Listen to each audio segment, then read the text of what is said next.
আপনি এবার মনের বাড়ির দরবার কক্ষে আরাম করে বসুন। আপনি এখন চেতনার যে স্তরেই থাকুন না কেন, আমার প্রতিটি কথা শুনতে পাচ্ছেন। আপনি জানেন মনের বাড়ি চেতনার এক শক্তিশালী স্তর। এই স্তরে পৌঁছার সাথে সাথে মন দেহের প্রতিরক্ষা ও নিরাময় ব্যবস্থাকে স্বয়ংক্রিয়ভাবে রোগ মুক্তির কাজে নিয়োজিত করে। তাই নিয়মিত মেডিটেশন করলে আপনার দৃষ্টিশক্তির উন্নতি হবে, শ্রবণ শক্তি বাড়বে, ত্বক উজ্জ্বল হবে, শরীরের রোগ প্রতিরোধ ক্ষমতা বেড়ে যাবে। আপনার ফুসফুস, হার্ট, লিভার, কিডনি, পাকস্থলী, অগ্নাশয় সুন্দরভাবে কাজ করবে। আপনার স্নায়ু ও মস্তিষ্ক সবসময় শান্ত, সজীব ও সজাগ থাকবে। আপনার অতীন্দ্রিয় ক্ষমতা বাড়বে। আপনি প্রাণবন্ত, আকর্ষণীয় হয়ে উঠবেন।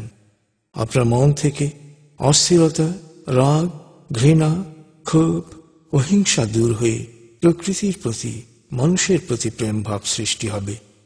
তাই আপনার প্রতি মানুষ ও প্রকৃতির আনুকূল্য বৃদ্ধি পাবে। আপনি সুস্বাস্থ্যের অধিকারী হবেন, দীর্ঘায়ু হবেন, সফল হবেন, সুখী হবেন।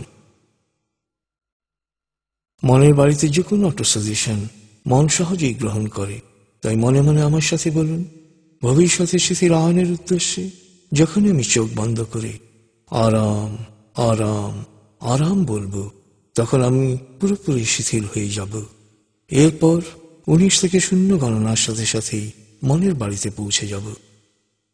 মনে মনে আমার সাথে বলুন, ভবিষ্যতে শিথিল আয়নের উদ্দেশ্যে যখনই আমি চোখ বন্ধ করে আরাম আরাম আরাম বলবো, তখন আমি পুরোপুরি শিথিল হয়ে যাব।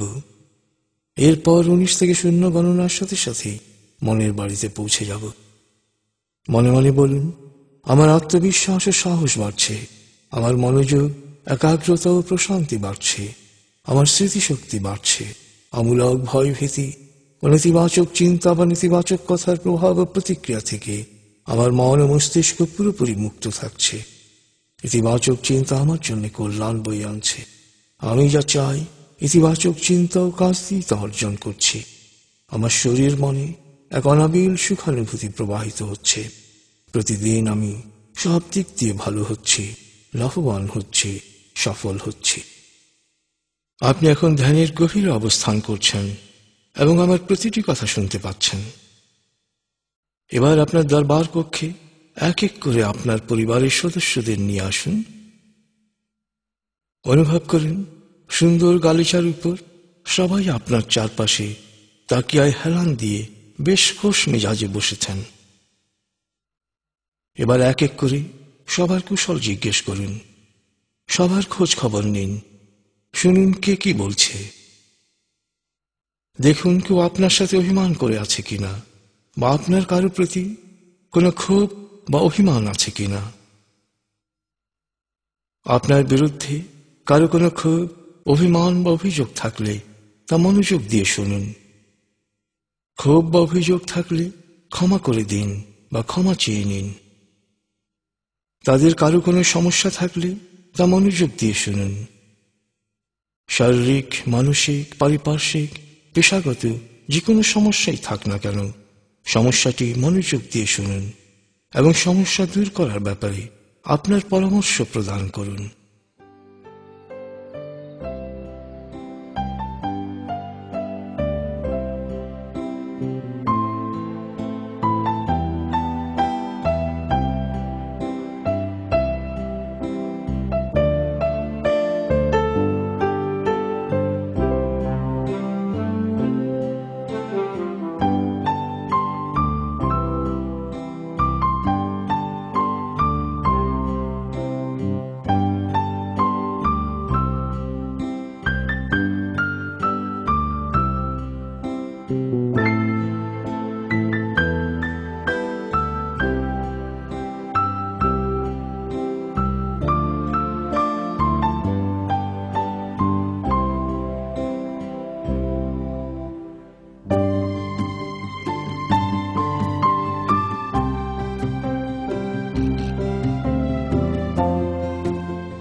প্রিয় সুহৃদ, আপনি এখন মনের গভীরে আপনার আপনজনদের নিয়ে অবস্থান করছেন।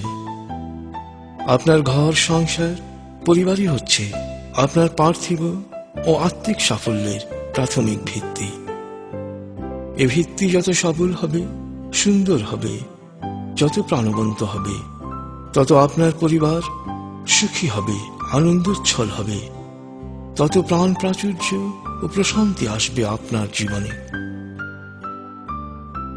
আপনি এবার অবলোকন করুন এক সুখী আনন্দোচ্ছল পরিবার গঠনের পথে আপনার ব্যবহার বা আচরণ কোনো অন্তরায় সৃষ্টি করছে কিনা, প্রিয়জনের প্রতি আপনি কোনো রকম অবহেলা করছেন কিনা, কারো সাথে দুর্ব্যবহার, রাগারাগি বা চেঁচামেচি করেছেন কিনা, কারো গীবাত করেছেন কিনা, কোনো পরনিন্দায় অংশ নিয়েছেন কিনা। পরিবারের সবার প্রতি আপনি আপনার দায়িত্ব ও কর্তব্য ঠিকভাবে পালন করছেন কিনা।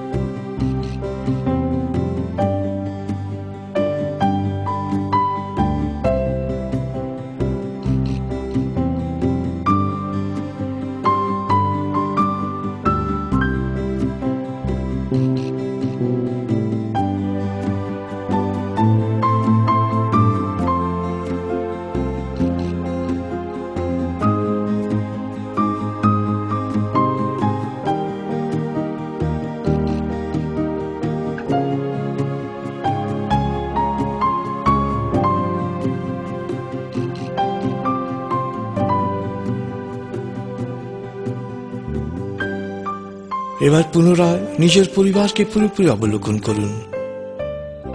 পরিবারে নিজের ভূমিকাকে পুরোপুরি অবলোকন করুন। অবলোকন করুন আপনি সব ধরনের দুর্ব্যবহার, গীবত ও পরচর্চা থেকে নিজেকে বিরত রাখছেন। অধীনস্থ গৃহকর্মীদের সাথে সুন্দর আচরণ করছেন। নিজেকে পরিণত করেছেন একজন সদাচারী মানুষে। এবার অবলোকন করুন সন্তান হিসেবে আপনি বাবা মায়ের প্রতি পূর্ণ শ্রদ্ধা ও মমতা সহ দায়িত্ব ও কর্তব্য পালন করছেন। স্বামী স্ত্রী হিসেবে আপনি প্রিয়জনের প্রতি পুরোপুরি বিশ্বস্ত থাকছেন। তার প্রতি আপনার দায়িত্ব কর্তব্য পুরোপুরি পালন করছেন। প্রয়োজনীয় সময় ও মনোযোগ দিচ্ছেন। প্রেম ও মমতায় তার জীবন পরিপূর্ণ করে দিচ্ছেন।